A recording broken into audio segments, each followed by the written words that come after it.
Caminhando Jesus e os seus discípulos chegaram a um povoado, onde certa mulher chamada Marta o recebeu em sua casa. Maria, sua irmã, ficou sentada aos pés do Senhor, ouvindo-lhe a palavra. Marta, porém, estava ocupada com muito serviço. E aproximando-se dele, perguntou: Senhor, não te importas que minha irmã tenha me deixado sozinha com o serviço? Dize-lhe que me ajude. Respondeu o Senhor: Marta, Marta, você está preocupada e inquieta com muitas coisas. Todavia, apenas uma é necessária. Maria escolheu a boa parte, e esta não lhe será tirada. Lucas 10, 38 ao 42. Oi, pessoal, tudo bem com vocês? Aqui é a Rafa. Sejam bem-vindos a mais um vídeo do nosso devocional da Dor ao Milagre, da pastora Fabiola Mello. E é uma alegria ter vocês aqui comigo, participando deste devocional. Antes de mais nada, já curte, comenta, compartilha esse vídeo com mais uma pessoa, comenta aqui embaixo que o Senhor vem falando com você. Amém? Esse é o canal da nossa família para abençoar a sua família. Vamos lá? Quando lemos o tema de hoje é escolhendo a boa parte. Quando lemos essa passagem, entendemos que existe um exemplo a seguir e outro que não devemos seguir.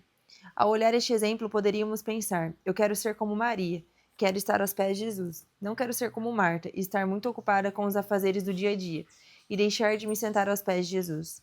Mas, apesar deste pensamento, com frequência e não de propósito, agimos como Marta. Ao fazer as demandas da casa, Marta não faz com má intenção, como se estivesse agindo errado, de maneira proposital.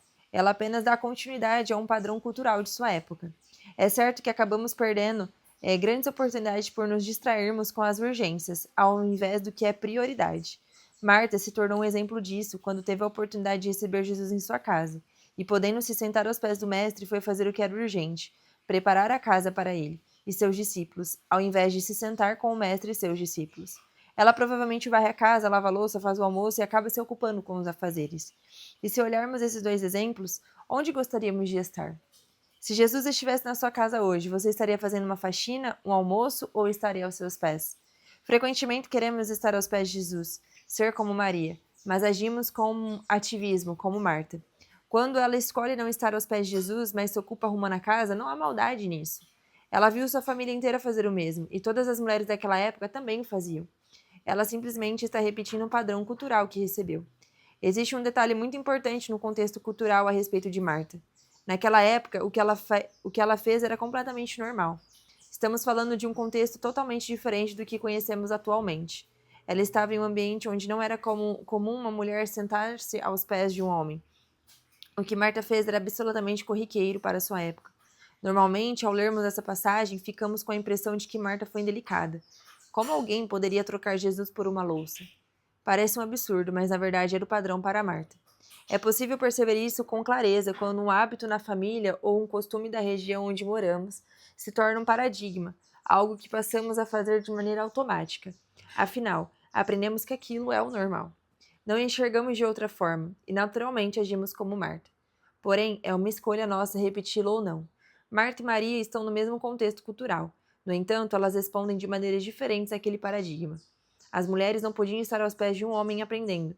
Sentavam-se atrás no templo, não tinham liberdade. Esse era o contexto em que elas estavam inseridas. Todavia, elas tomam atitudes diferentes e isso muda tudo. Quando Jesus entra em cena, ele transforma completamente o paradigma daquelas mulheres.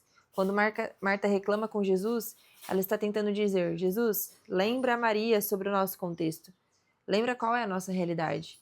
E é como se estivesse falando: o meu paradigma, os exemplos com quem eu cresci, ditam o que eu faço, quem sou eu. Neste momento, Jesus traz um aprendizado muito importante ao declarar: Marta, você está preocupada com as coisas erradas. Maria escolheu a boa parte. Ela não aceitou que os paradigmas dissessem o que podia ou não fazer. Ela percebeu que não estava diante de um homem qualquer, estava diante do próprio Deus. E é preciso estarmos atentos para que a nossa jornada da dor ao milagre não estejamos ocupados em fazer as coisas para Ele ao invés de estar com Ele. Qual tem sido sua escolha diante dele? Forte. 1. Como você tem equilibrado as demandas diárias com a busca por uma relação mais profunda com Deus em sua vida? Eu acho que não somente a minha busca com o Senhor, mas acho que em tudo. Às vezes eu tento fazer um pouquinho cada dia em casa, mas quando eu ver que não deu também, tá tudo bem. E aí eu vou passar um tempo com a minha família. Entre passar um tempo com a minha família e arrumar minha casa, eu vou passar um tempo com a minha família. Da mesma forma pela minha busca com o Senhor. Se não deu para fazer e eu tenho que ir na igreja, eu vou na igreja.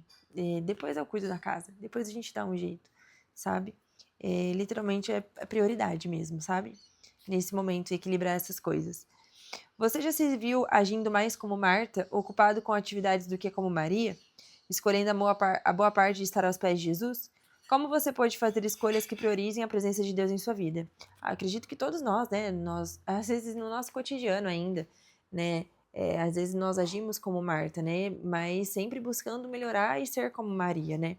Então, acho que, igual a pergunta de cima, eu acredito que é um equilíbrio. Não é que você querer fazer tudo no mesmo dia, porque às vezes não vai dar tempo.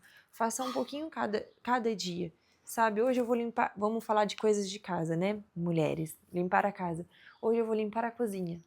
Limpou? Amém, já limpou. O outro cômodo você limpa amanhã, o outro no outro dia. Eu acho que você fazendo um pouquinho cada dia, você não vai se sobrecarregar em querer fazer tudo de uma vez. E assim você vai ter tempo para Deus e para as outras coisas, né? E eu acho que são essas escolhas, sabe? E não somente tempo com o Senhor, mas também tempo com a sua família, sabe? Orando a palavra. A teu respeito diz o meu coração, busque a minha face, a tua face, Senhor, buscarei. Ensina-me o teu caminho, Senhor, conduze-me por uma vereda segura. Salmos 27, 8 a 11. Então, é isso. Espero que o Senhor tenha falado com você e que nós possamos escolher sempre a boa parte. Amém? Deus abençoe e até amanhã.